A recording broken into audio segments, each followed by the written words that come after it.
Hi guys, welcome to my channel. In today's video, I'm going to be giving you my top 10 spring picks for this season. When I think about spring, I think about colorful looks, nothing too dark, products that are lightweight, that have a glow to them, that are luminous and that don't feel heavy on your face. So I've gathered my thoughts on the top 10 makeup products that I am personally loving this spring and that I would recommend to you. You guys will see an eye demo in this video. You'll see how I got to this eye look right here. And the palette that I use is my first recommendation for spring, and that is the Jaclyn Hill Volume 2 palette. I feel like this is going to be my spring and summer palette. I love the colors that it has in it. I have it all over my eyes.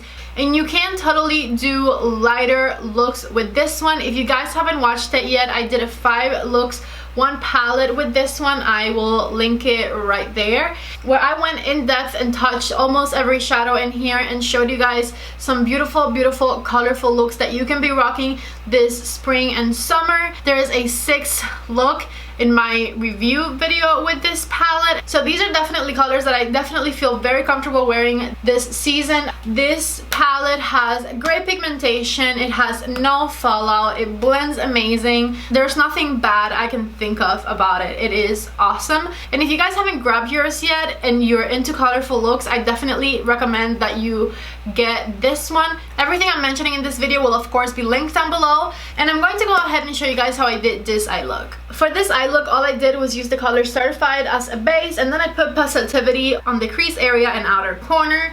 I mixed my Man and Hard On together, put it on the outer corner, built them into the crease a little bit, and then went back with the color Tipsy Girl and put it just on the outer corner to give this eye a little bit of a pinky effect, because there is something else I'm going to mention to you guys in a second that is also a favorite that needed to be combined with a little bit of pink somewhere. The color Bougie is the color I have all over my eyelid, and I absolutely love that one. When it came to my under eyes, I put the color Tipsy Girl right underneath my lower lash line, and I smoked it out once again with the color Positivity. I think Positivity might be my favorite shade in this palette. And then my inner corner is the color I'm In It, which is a beautiful iridescent kind of purpley shimmer.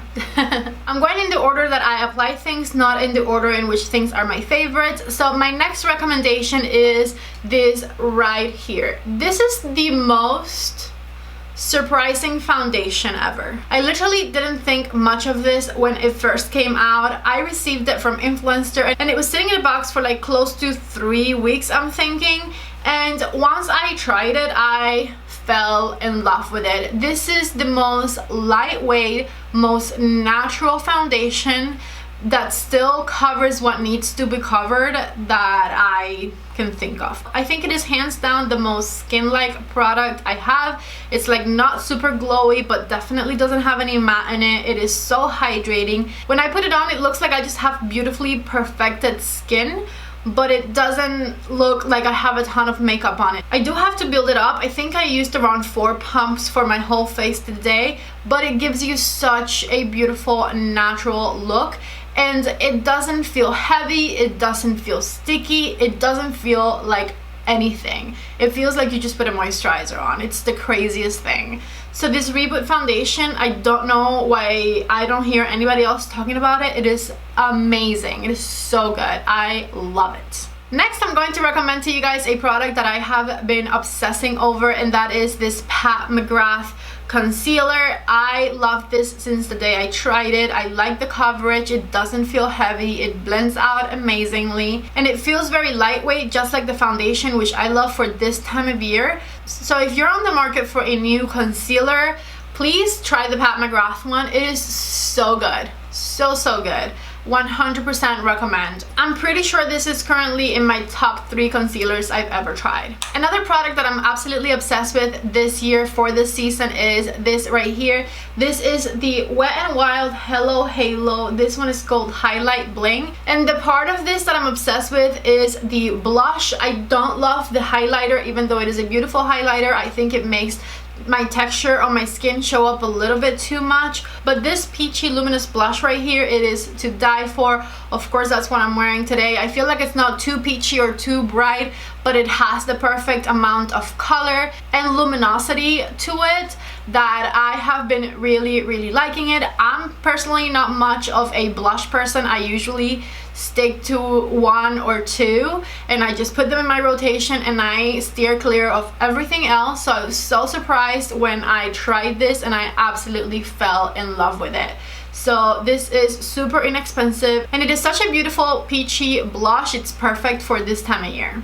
Something else I'm going to recommend, mainly because it was limited edition. I've had it since it first came out years ago and I have gotten some use out of it through the years, is this right here. This is the Nicole Guerrero highlighter palette. I bought this one when it first came out 3 years ago, and what I like about this one is the different undertones you get in your highlighters. This is definitely from when highlighter was as blinding as it could get. So I feel like I use it very sparingly these days. I definitely don't put it all over my face like in my original video with this palette, which I'm not gonna hide, it's on my channel somewhere. It's like one of my first videos I ever filmed and I put this everywhere. So definitely much more light-handed, but I love the undertones, especially of these 4 shades right here, because they are very beautiful. You can combine them with your lipstick, with your blush, with your eye look. I really love it. That's what I did today. I used Kitty Cat, which is kind of like right in between a pinky and a peachy type of highlighter, and I felt like it went really nicely with the peaches that I'm wearing and also the little bit of pink that I have on my eyes. By the way, 3 years later, this palette is still in perfect conditions, and even though I don't reach for this one all the time, I do feel like it's pretty perfect for this time of year.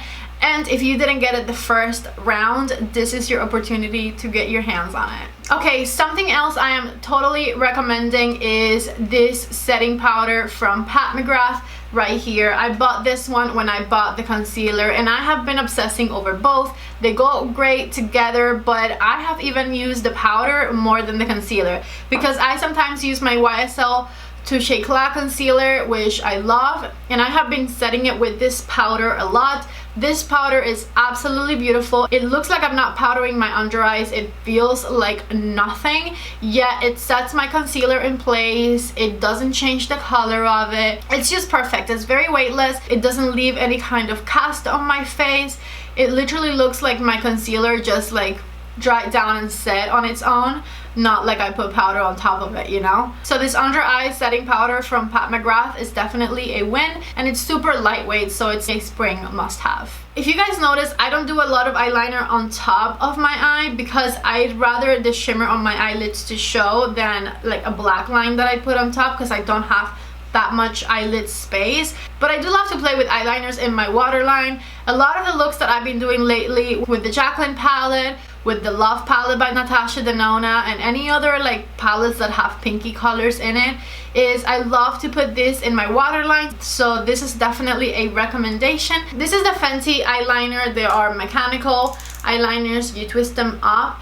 This one is in the color Cuting. It's what I put in my waterline today, and I feel like it's like a little peekaboo moment on your eye when you can combine your waterline with an eyeshadow that you're wearing around. This is the reason that I went back and put a pink on my outer corner, because I wanted something pink to match my pink eyeliner, because I don't have this one in a peach. But any fun eyeliner color that you can put in your waterline, it's definitely something that I recommend doing. I love playing with eyeliners in my waterline like that. I love this formula from Fenty. I have this one and I have a dark purple one. I wear them constantly. They are honestly amazing. I wish she had even more shades than the ones she came out with. These are spectacular. Okay, we have 2 more products to go, and they're both lip products. I know you guys are tired of hearing about Pillow Talk because it is so popular, but the Pillow Talk lip liner is amazing for the season. This lip liner has a really beautiful peachy tone to it, and it's my favorite lip liner to combine with lip oils or glosses, and I'll tell you why. It's like an extension of my lip color. So if you have lips that are anywhere near the color of my lips, you can get away with putting this liner around your lips and it not look like it's stark difference to your lip color, if that makes sense. So then I can go on with my last favorite for the season, which is lip oils in general, but especially the Orgasm one from NARS. fill your lips in with it and it looks like your lips are a little bigger and that you just have a lip oil or lip gloss all over your lips. It's like the lip liner disappears, but you can still see the effect of having plumper looking lips, if that makes sense. I hope that makes sense. This combo is amazing. Pillow Talk lip liner and the Orgasm lip oil. I love this one because it is nice and peachy, and I am obsessed with lip oils. I've never been a huge fan of glosses because I feel like they're sticky, and now that lip oils are a thing, I don't feel the need to ever use a gloss ever again, because this looks like a gloss but it feels nothing like it. It feels like if you have butter on your lips. It's just like a very slippery situation. Very comfortable, perfect for spring because it is so lightweight and it gives you just the nicest little hint of color without it being too much or too opaque. So these right here are my top 10 picks for this spring season. I don't have a doubt in my mind that these are the products that I'm going to be wearing constantly because I'm obsessed with how lightweight they are and how beautiful they look. Let me know down. Wait, oh my god, I counted wrong. I have one more product. I'm such a failure. Just fire me right now. So the lip products were actually products 8 and 9, and I have a 10th product right here to share with you, and that is this right here. I picked up this when I did my drugstore video, just like my Hello Halo. I discovered some really good goodies that day. So this right here is the Morphe Luminous Setting Spray. I love this one so much. If you have dry skin, you will love this one so much. If you have oily skin, maybe not. Because I feel like it makes me look dewy, but like a little extra dewy, where I could sometimes feel like I have to touch up with some powder because I'm a little too dewy. Now I usually blame it on me because I put way too much on. I probably just need to do less and I will be fine. This makeup I've actually had on for maybe 5 hours now, and I used the setting spray to set it. All I've had to retouch is my lipstick because I did eat, but everything else looks intact. I look very glowy and luminous. I haven't powdered or anything like that, so this is kind of like the glow that it gives me at the end. I like that it makes my makeup last long. I like that it is an affordable setting spray from Morphe, and I also like that it's not the continuous mist one because I love that one with a passion, but I know that things in cans are not good for the environment, so I feel better about having this one. I'm not saying I don't use other products that come in that type of container, but I feel better when I'm using something that doesn't come in that type of container, if that makes sense. I don't know. Anyway, so this is product number 10. I love it, and I think it is a must-have for this spring season. If you want to get your glow on, your illumination on, this setting spray right here is it. Alright, so now we are truly finished, and I want you guys to comment down below your must-have spring product for this season. Go ahead and leave it in the comment section, and maybe I'll check those out and see if I can discover some new products myself. Before you leave, don't forget to please give this video a thumbs up if you enjoyed it. Subscribe to my channel if you haven't yet. Ring the bell, the whole shebang. Thank you guys so much for watching my video, and I hope to see you back in the next one. Bye!